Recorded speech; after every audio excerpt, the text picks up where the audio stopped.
दोस्तों, साथियों, हमारे नन्हे मुन्ने बच्चों, युवा साथियों, आपने अगर कभी हमारे वीडियो देखे होंगे या देखते हैं, आपने महसूस किया होगा हम पर्सनल धरती पर के किसी न किसी रूप में, चाहे जिस रूप में हो, हम अंधविश्वास के खिलाफ लड़ते चले आए हैं और लड़ते लड़ते आज इस उम्र में हम पहुँचे हैं। अगली ज़िंदगी आप महसूस करते हैं कि हमारी लाइफ कितनी हो सकती है और पूरी दुनिया में अंधविश्वास का बोलबाला है और जिस समाज का बोलबाला है उसी का उस देश में उनका शासन है। बस आप इतना समझ लीजिए। मतलब अंधविश्वास की यह जड़ें इतनी गहरी हैं कि हम जैसे करोड़ों लोग अगर मिल करके अगर उखड़ना चाहे तो शायद नहीं उखड़ पाएंगे, क्योंकि इतनी बड़ी जिंदगी में अभी तक हमारी तरह का कोई भी व्यक्ति हम नहीं बना पाए। अभी 4-5 दिन पहले हमारे एक मित्र आए थे और उन्होंने बहुत ही सधे सधाए में शब्दों में कहा कि भारती जी, ये तो मानते हो कि आपके व्यवहार से सारे लोग कट गए। तो हमने कहा हाँ, और कहा जो बचे हैं कद का वो भी कट जाएंगे। तो मैंने कहा हाँ। कहा आपको नहीं लगता कि आप गलत हो? मैंने कहा नहीं, मैं बिल्कुल गलत नहीं हूं। दोस्तों, साथियों, युवा साथियों, बच्चों, मेरी बात को नोट करिए। जैसे एक ऊंचा मकान है और ऊंचे मकान में चाहे सीढ़ियां से चढ़ना हो या सीढ़ी जो होती है बांस की सीढ़ी उससे चढ़ना हो, अगर आप एक डंडे पर खड़े हुए या एक सीढ़ी पर खड़े हुए आप चारों तरफ देखो कि कितना देख पाओगे। ऐसे ही 4 पर चढ़े, फिर 5 पर चढ़े, फिर 10 पर चढ़े, फिर 11 पर चढ़े, फिर 13, क्यों 13 खंड और ज़्यादा भी सीढ़ियाँ बड़ी होती हैं। और ऐसे ही मकान की छत जो जिस कस्बे में आप रहते हैं आपका मकान सबसे ऊंचा है और सबसे टॉप फ्लोर पर आप चले जाते हैं, और जब टॉप फ्लोर पर जा करके जो ऊपरी छत पर जाते हैं और वहाँ से आप देखेंगे तो पूरा आपको जो छोटा कस्बा है या बड़ा कस्बा है या बड़ा सिटी है, बड़ी छोटी सिटी है, तो आप देखेंगे कि आपकी जितनी नज़र अच्छी है कितने किलोमीटर तक आप देखेंगे कि कितने विहंगम दृश्य आप देखेंगे। ये सत्य बात है कि नहीं है? अगर आप जो है 4 कदम चल करके देखेंगे तो आप 4 फुट की ऊंचाई से जितना देख सकते उतने देख पाएंगे। जब असीमित हम 40 फुट के ऊंचे या 100 फुट के ऊंचे किसी बिल्डिंग पर खड़े हैं तो हम पूरा शहर देख रहे हैं तो ज़्यादा वो आप देख पाएंगे। तो उन्होंने कहा नहीं, ज़्यादा हम देख पाएंगे। तो हमने कहा कि जहां से मैं बोलता हूं अंधविश्वास के खिलाफ, आप वहां तक जाएंगे तब आपको मेरी बात समझ में आएगी। जैसे दोस्तों, साथियों, एक बहुत बड़ी और बहुत बारीक बात बता रहे हैं। अगर आप समझ सकते हो तो समझो, ना समझो तो कोई गिला शिकवा नहीं। जैसे लोग कहते हैं मरने के बाद आत्मा निकल जाती है और परमात्मा मिल जाती है और यही क्रिया चलती रहती है, और फिर आप आदमी हैं तो आदमी बनेंगे, या नहीं पुरुष योनि में जाएंगे तो किसी दूसरी योनि में जाएंगे। यह कोरी गप है। आज तक कोई इंसान मरा है तो सुअर के रूप में सामने नहीं आया, बैल के रूप में नहीं आया, चिड़िया के रूप में सामने नहीं आया, न किसी पक्षी के रूप में आया, न किसी जंतु के रूप में आया। हुआ ये कि जो समाज के अंधविश्वास फैलाने वाले लोग हैं, तो शुरू से जब हम पाषाण युग से चले तो धीरे धीरे चलते गए, और जितने जैसे अरे भैया एक इतना बड़ा सांप देखा था, एक ने तो बताया एक बीते का सांप था, और एक ने कहा अरे भैया हो वो 4 फुट उछल गया, किसी ने कहा 40 फुट उछल गया, और कहा कि जो है वो हजारों साल की पुरानी नागिन थी और इतना वो चिटकी कि बच गए ने वो तो हमारे ऊपर वार कर दिया था। ये मैं भी सुनते आया। उन्होंने कहा जो काले नागों या सांपों के विषय में, जितना सांप पुराना हो जाता है, जो हजारों साल पुराना सांप हो जाता है, वो उतना ही आकार में छोटा होता चला जाता है।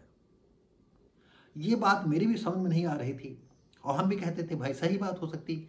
और जब सांप छोटा हो जाता है तो उसके पंख आ जाते हैं और वो पंखों के सहारे पे उड़ा करता है, इधर से उधर जाया करता है। किसी ने कहा हमने देखा, किसी ने कहा हमने देखा, किसी ने कहा हमने देखा, लेकिन ये बात कुछ हमारे पल्ले नहीं पड़ती थी। जब टीवी का जमाना आया तो बहुत साल पहले, सन 84 के आसपास, हमने भी टीवी ले रखा था, ब्लैक एंड व्हाइट। और उसमें जो है दक्षिण का एक केस था, एक कहाँ का था, एक 13-14 साल या 15 साल या 16 साल का बच्चा था। तो नाग उसी जगह था और नाग के अंडे भी रखे हुए थे, कुछ एक आधे अंडे टूटे हुए थे और कुछ चिटके हुए थे। हमने देखा छोटा बच्चा है, उसने गदेली पे लिया अंडा और अंडे का छिलका हटाने की कोशिश किया तो अंडे से वो आधा नाग का बच्चा था निकला और उसने जितना आकार था उस हिसाब से उसने फन फैला दिया ऐसे से, और बस तुरंत उछला, उसके हाथ पर से कूद करके निकल गया। फिर एक निकला, दो निकले और वो गदेली पर रखता रहा और चलता गया और बच्चे जो है वो जंगल में चले गए। तब मेरी समझ में आया कि ये बच्चे जो है, इनके माँ बाप इनको छोड़ देते हैं और अपने सहारे जीवित रहते हैं। और कभी कभी जो छोटा बच्चा होता है, जैसे हमारा आपका बच्चा है, हम आप जैसे बुजुर्ग हैं, जहाँ बैठ गए तो कहो 4 घंटा बैठे रहे, कहो 2 घंटा बैठे, कहो 1 घंटा बैठे रहे, कहो आधा घंटा बैठे। लेकिन अगर 5 साल का बच्चा है या 10 साल का बच्चा है, आधा घंटा के तो वो बैठे, वो नहीं बैठेगा। वो स्कूल में बैठा रहता है, फिर भी वो इधर उधर इधर उधर इधर उधर हरकत करता रहता है, क्योंकि वो बचपना उसका है। और ये उम्र ऐसी होती है जहाँ शरीर में सब शिथिलताएं बढ़ जाती हैं। तो चाहे नाग का बच्चा हो, चिड़िया का बच्चा हो, और जो हर योनि के बच्चे जो है उनमें चंचलता होती है। तो किसी ने अगर देखा होगा, मतलब अक्सर लोग देखते होंगे जो सांप के बच्चे हैं, अरे बापा रे हमने इतना बड़ा सांप देखा, 2 बित्ते का था, हजारों साल पुराना था और अब ये उड़ने वाला है, पंख आ जाएंगे उड़ने लगेगा। ये बात हम लगातार सुनते, जैसे कि हमारे इलाके में गोह प्रजात की एक छिपकली होती है जिसको बिछखोपर कहते हैं, हमारे इधर बिछखोपर होते हैं। अरे उसको देखते ही लोग समझ लो कि पूरा गाँव इकट्ठा हो जाए मारने के लिए, तुरंत मार डालते हैं। पहले तो बचपन में सुना करते थे बिछखोपर अगर पेड़ है वहाँ से दूर भाग जाओ, क्योंकि अगर थूक देगी तो आपकी खोपड़ी फट जाएगी और मर जाओगे आप। हम भी भागे। एक बार मेरे घर में भी जो बिछखोपर घुस आई और पक्का नापदान था, नापदान से घुस आई थी, किसी ने देख लिया, रपटाया होगा तो नापदान में घुस गई और उधर जो है ईंटा लगा दिया गया जो आंगन की तरफ था।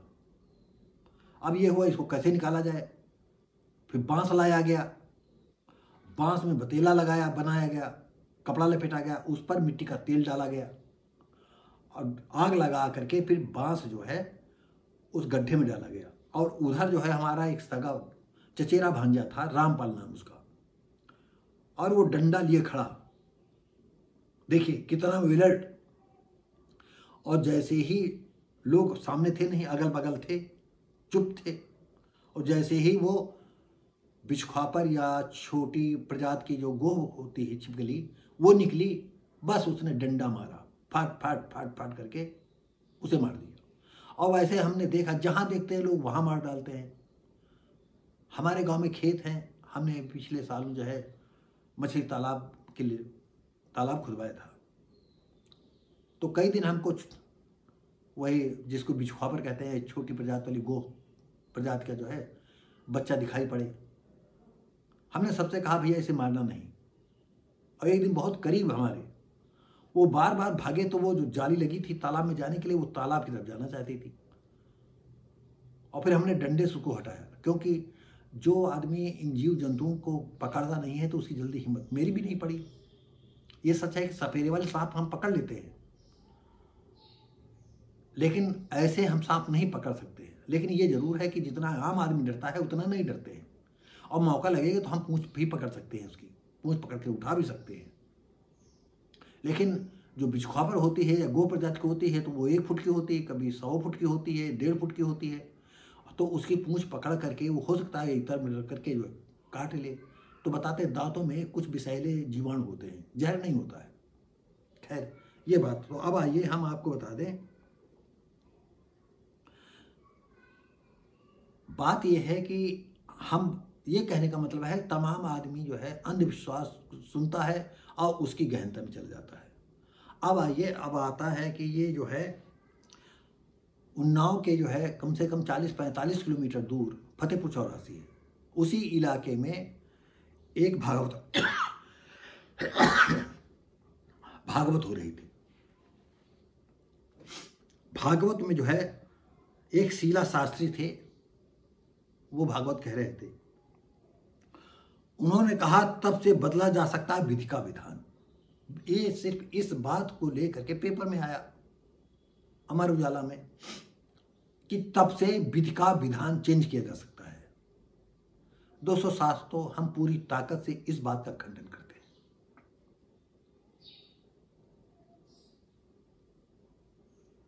तब क्या है, देखिए, एक तो तप वो है कि जब बच्चे पढ़ते हैं तो वो तप करते हैं, रात दिन मेहनत करते हैं। तो कक्षा 4 की, कक्षा 5 की, कक्षा 6 की, 8 की, हाई स्कूल की, इंटर की, बीए की, एमए की और डिग्रियों की वो परीक्षा देते हैं। ये तप है। अगर इस तप को शीला शास्त्री कहे होते कि ये तप है तो हम इस बात को स्वीकार करते हैं। और जो ये अंधविश्वास वाला तप बताते हैं ये बिल्कुल अमान्य है, ऐसा बिल्कुल नहीं। जो मैं बात कहता हूं आप गौर करके तो देखें। तप वो भी है कि हम दुकान कोई करते हैं, सुबह जाते हैं बगैर नहाए धोए भी, नहा धो करके भी दुकान साफ करते हैं, अगरबत्ती सुलगाते हैं। कोई नहीं सुलगाता है, कोई मंदिर बनाता है उसमें सुलगा देता है। तो वो मंदिर में अगरबत्ती सुलगा देना, उससे जो है कोई भाग्य बदल जाना, ये असंभव है। आपको ड्यूटी करना ये महत्वपूर्ण है। आप सुबह जाते हो, बाय द वे उस समय किसी दुकानें नहीं खुली हैं और वो भी सामान आपके पास है, जो कस्टमर आपके पास नहीं आना चाहता है, नहीं कभी आया है, और जब वो जाता है वहाँ पर आपकी दुकान खुली हुई है और आपसे कहता है आपके पास सामान है, तो आप देखते हैं और मन में सोचते हैं ये तो कभी मेरे पास नहीं आया। तो उसने कहा है तो कहा कितने का है?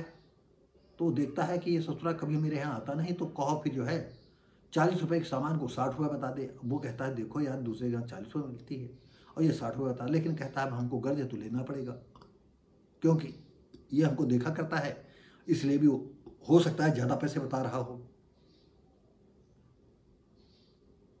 तो ये तप है। और आप अगर सही 40 रुपये का सामान है और जो आप फायदा जोड़ करके लेते हैं, ले लिया तो साधारण बात है, वो लगता है चलो अच्छा है यही दुकान खुली मिल गई।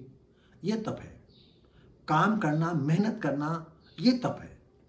लेकिन अंधविश्वास फैलाना, हराम की खाना, हराम को चूतिया बनाना लोगों को, क्योंकि जितने भी हराम का खाते हैं, नोट करिए इस बात को, जितने भी हराम का अंधविश्वास बना करके खाते हैं, वो देखिए कितनी उनकी चर्बी होती शरीर में, कितने मोटे होते हैं, कितनी वो बातें करते हैं।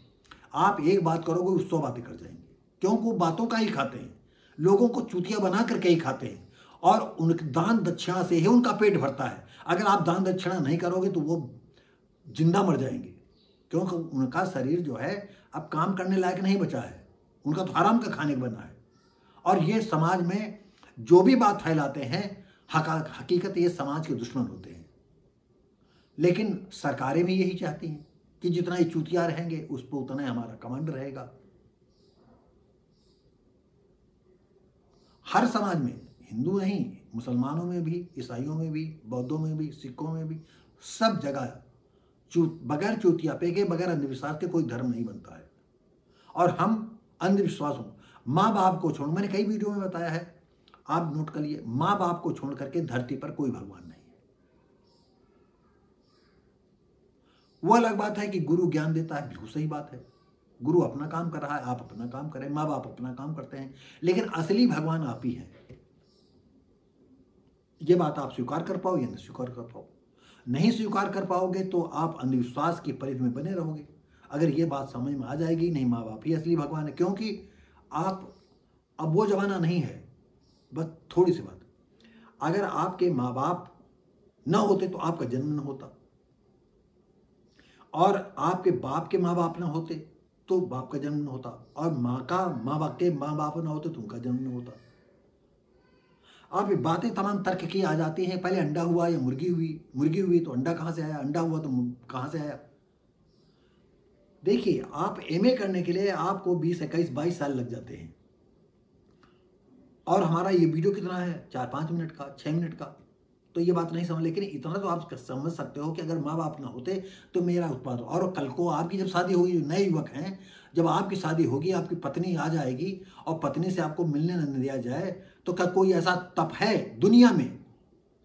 ये जो मठाधीश हैं, जो हराम का खाते हैं, क्या वो बता पाएंगे कि नहीं आपकी पत्नी का बच्चा हो जाएगा? अगर पत्नी का बच्चा हो सकता है तो फिर आपका नहीं होगा, किसी दूसरे को होगा, 100%। हम ज़्यादा धार्मिक किताबों में नहीं जाना चाहते हैं कि खीर खाने से पैदा हो गया, ये हो जाना, मैं उसका नहीं हूँ, लेकिन ये सच है कि अगर लड़के लड़कियों की शादी होती है, उनको मिलने नहीं दिया जाएगा। अगर लड़की कहीं इधर उधर संबंध नहीं बनाएगी तो बच्चा कभी नहीं हो सकता है। और कभी कभी तो ऐसे भी लोग देखे गए हैं कि पुरुष में जो है उसके शुक्र थे ही नहीं, फिर भी माँ बन गए।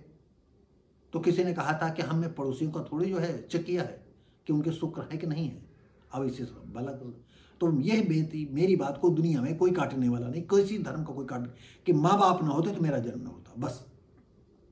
अब माँ बाप वो के माँ बाप कैसे हुए, माँ बाप के माँ बाप कैसे हुए, वो लंबी पाषाण युग से हम कैसे चले आए, कैसे कंदराओं में रहे, कैसे जीवन पला, कैसे, जैसे कि ठंडक में रहने वाले लोग कैसे रहते हैं और भयंकर गर्मी में कैसे रहते, निग्रो लोग कैसे रहते हैं, अमेरिका के लोग ठंडे मुल्कों में कैसे रहते हैं, रसिया में सबसे ज़्यादा ठंडक पड़ती है, रसिया के लोग कितने गोरे चिट्ठे होते हैं। तो ये तमाम बातें हैं। ऐसे ही इंसानों की कैसे उत्पत्ति हुई, ये बड़ा प्रसंग है। तो हम जो ये कहा गया है तब से बदला जा सकता है विधि का विधान ना, विधि का विधान ये कहना उतने मूर्खता भरी बात है जितने की मूर्ख आदमी जो है आसमान में तीस मारता है, कहता है मैं आसमान को नीचे गिरा लिया। अब आपके ऊपर है कि आप कितना अंधविश्वास को मानते हैं या नहीं मानते हैं, ये आपके ऊपर है। तो दोस्तों साथियों, ये वीडियो सिर्फ छोटा सा था। अंधविश्वास अगर हो सके तो जीवन में आप कभी परेशान हैं, आप मेहनत की कमाई जो है इन मूर्ख लोगों के ऊपर नहीं न्यौछावर करेंगे, और ये जो हराम का खाते हैं इनका हराम खाना बंद हो जाएगा, इनकी दुकानें बंद हो जाएंगी। दोस्तों बस हम मिलेंगे आपको अगली वीडियो में, तब तक के लिए नमस्कार, जय हिंद।